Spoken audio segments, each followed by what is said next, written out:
महादेवीं महाशक्तिं भवानीं भववल्लभां भवातिभञ्जनकरीं वन्दे त्वां लोकमातरम् भक्तप्रियां भक्तिगम्यां भक्तानां कीर्तिवार्धिकां भवप्रियां सतीं देवीं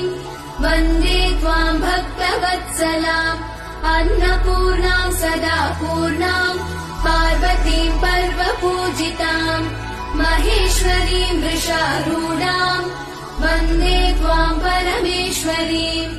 कालरात्रिं महारात्रिं मोहरात्रिं जनेश्वरीं शिवकान्तां शम्भुशक्तिं